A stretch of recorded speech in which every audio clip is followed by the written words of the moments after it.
Pour composer de la musique punk, vous avez besoin de 3 accords et une vérité qu'on n'avait pas envie d'entendre. Une réflexion de Martino, c'est à peu près la même chose, mais sans le bruit de la guitare. Martino. J'ai un fils de 18 ans qui commence à sortir dans les bars, puis je suis inquiet quand il rentre tard. Écoutez, un ado poignardé en pleine gorge à Montréal, 2 agressions armées survenues mardi soir à Montréal, un homme de 42 ans poignardé à mort lors d'une bagarre à Montréal, 3 épisodes de coups de feu en 48 heures à Montréal, un homme de 53 ans poignardé à Montréal, un homme de 32 ans poignardé au centre-ville de Montréal, un jeune homme de 22 ans poignardé dans un Walmart à Montréal-Nord, etc., etc. Puis c'est pas rien qu'un feeling qu'on a, là. La ville devient beaucoup plus violente. Qu'est-ce qui se passe en ville exactement? On en parle avec Yves Franqueur, président de la Fraternité des policiers et policières de Montréal. Bonjour, M. Franqueur. Bonjour, M. Martineau. Récemment, j'ai dû porter plainte contre un individu, un cinglé, là, qui n'arrête pas de me harceler. Et je suis allé au poste de police juste à côté de la place Émilie-Gamelin, là. Ils sont jeunes, les policiers, hein, vraiment début vingtaine. Là, oui. Et ils m'ont dit, ça n'a pas de sens. On est occupé, ça n'a pas de maudit bon sens.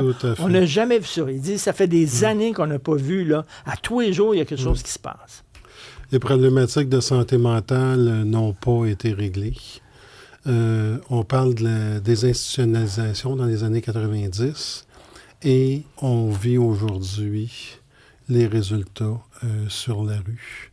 Il y a des gens qui devraient être dans des hôpitaux. Là. Il y a des gens qui devraient être dans des hôpitaux, qui ne sont pas capables de prendre soin eux-mêmes de leurs besoins primaires, se retrouvent sur les rues, développent des addictions à toutes sortes de choses, là, et pas de la qualité là, en termes de toutes sortes de nouvelles drogues.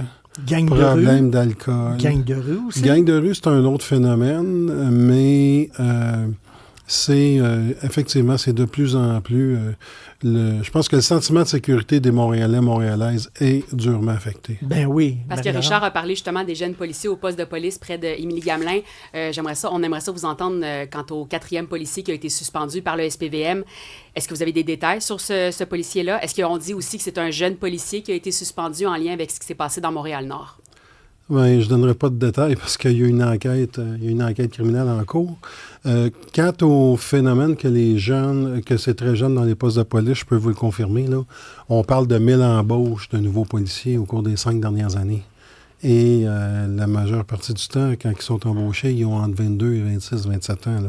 Fait qu'effectivement, c'est la réalité. Quand c'est sorti, quand on en a parlé beaucoup là, au mois de juin, toute cette histoire-là justement de racisme, on misait beaucoup sur le fait que c'était des policiers qui n'avaient pas d'expérience. En quoi justement c'est rassurant ou ça excuse ce qui s'est passé?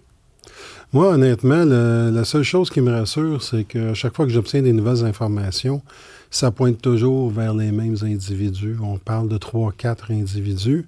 Et moi, je peux vous dire, des policiers, j'en côtoie chaque jour. Et présentement, nos membres sont fâchés.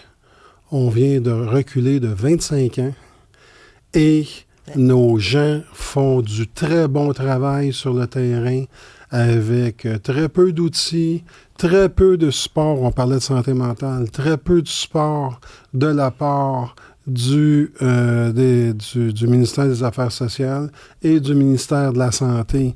Le phénomène des portes tournantes, vous parlez du parc Émilie-Gamelin, là, nos gens interviennent, se présentent à l'hôpital, ils sortent, amènent l'individu, pendant qu'ils sont dans le stationnement, à rédiger le rapport, voient l'individu sortir. Et ça, c'est pas une anecdote, ça, là. On vit ça plusieurs fois par jour. Là. Bon, les allégations de profilage racial, c'est un sujet très délicat. Oui. Récemment, il y a une dame qui disait que son mari, qui était racisé, se faisait arrêter par la police. Puis on a appris que c'est parce qu'il ne payait pas, entre autres, ses contraventions, le monsieur. Puis les policiers le reconnaissaient, puis tout ça. Tu sais, c'est comme, là, il y a des policiers qui disent, lorsqu'on voit un suspect, une personne suspecte qui est racisée, on regarde ailleurs, on ne va pas l'aborder parce qu'on a peur de se faire accuser de profilage racial. C'est-tu vrai, c'est-tu faux? Il y en a quand même du vrai profilage racial. Mais est-ce que c'est vrai que les policiers, maintenant, ont peur, puis on parle de désistement? Là, regarde à gauche quand ça se passe à droite. Des engagements. Des engagements. Des engagements. Effectivement, j'ai les mêmes échos. Disons que c'est la Commission de sécurité publique, mercredi, il y a 2 semaines, je crois. Et beaucoup de policiers nous ont écrit à mon équipe et moi à la fraternité pour effectivement dire que, écoutez, continuez comme ça, là, et la société va avoir la police qu'elle mérite. Là, t'sais. Parce que nous, à Montréal, on n'est pas parfait, là, on se le cachera pas, là, mais moi, je ramène toujours le fait qu'on fait 1 million d'interventions par année à Montréal. 470 000 appels au 911 et 500 000 interventions initiées par les policiers et policières. Et malgré tout ça, là, on se retrouve avec une moyenne de 15 ou 16 auditions en déontologie par année. Les policiers au Québec sont les mieux formés en Amérique du Nord. On parle de 3 ans d'études. Mais on n'est pas parfait, mais il ne faut pas non plus amplifier un problème qui n'a peut-être pas l'amplitude Parce justement qu'on lui donne. Les premières victimes des gangs de rue ethniques, ce sont des personnes, des communautés ethniques, parce qu'ils disent, ils viennent chercher nos enfants. Ils recrutent nos enfants. Les premières victimes de la criminalité à Montréal-Nord, c'est des Noirs qui sont victimes des gangs de rue noirs. Et les gens de race noire qui vivent à Montréal-Nord, ils veulent être protégés par des policiers. Mais c'est ça, c'est que à la base, c'est un problème socio-économique.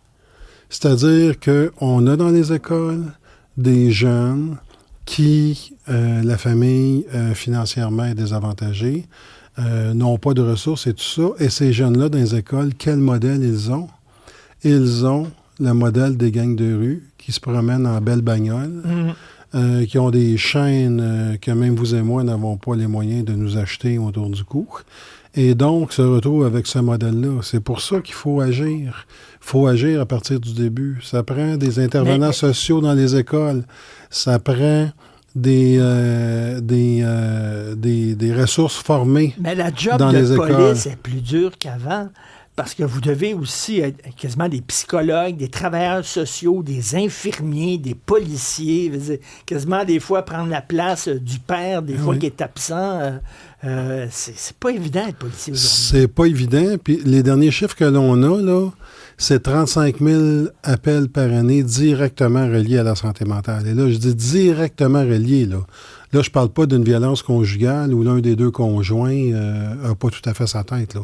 Mais 35 000 appels.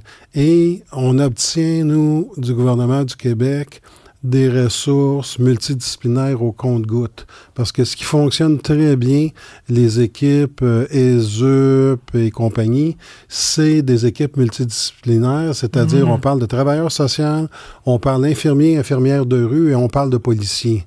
Ça fonctionne très bien. Mais je pense qu'on n'en a pas 10. On n'en a pas 10. C'est difficile partout, puis pour ces raisons-là, entre autres en raison de la santé mentale, mais je me dis encore aujourd'hui, quelques mois plus tard, dans Montréal-Nord, aujourd'hui, le travail des policiers qui sont là, ça doit être épouvantable. Avec le climat de méfiance, puis c'est ça. Ben oui. Ben effectivement, c'est plus difficile. Il y en a qui en profitent, je le répète.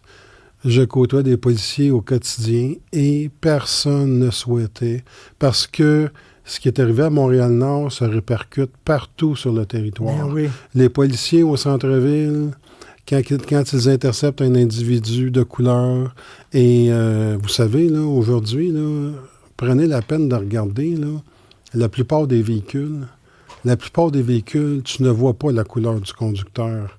Les vitres sont teintées. Même si c'est illégal. Non, mais maintenant... Ben, les vitres avant, c'est quand même... Oui, mais maintenant, c'est fait par le fabricant. Oui, mais donc, nos policiers, je vous dirais, dans 99% du temps qu'ils interceptent un individu au volant d'un véhicule, n'ont aucune idée de sa couleur. On a une bonne nouvelle, par contre, cette semaine. On va terminer là-dessus. Les caméras corporelles. Effectivement. J'imagine que c'est une bonne nouvelle pour les policiers. Parce qu'il y a plein de militants, là, vous savez, quand les policiers font une intervention et ils filment, et là, après ça, bon, ils enlèvent ce qui s'est passé avant, ils enlèvent ce qui s'est passé après, puis ils montrent ce qu'ils arrangent. Là. Oui. Bien, tout à fait. Nous, ça fait 15 ans qu'on est en faveur de ça à la fraternité. Pourquoi? Parce qu'effectivement, sur les réseaux sociaux, les images qui sont relayées, ce sont seulement les 10, 15 ou 20 secondes où nos policiers sont obligés de faire usage de la force.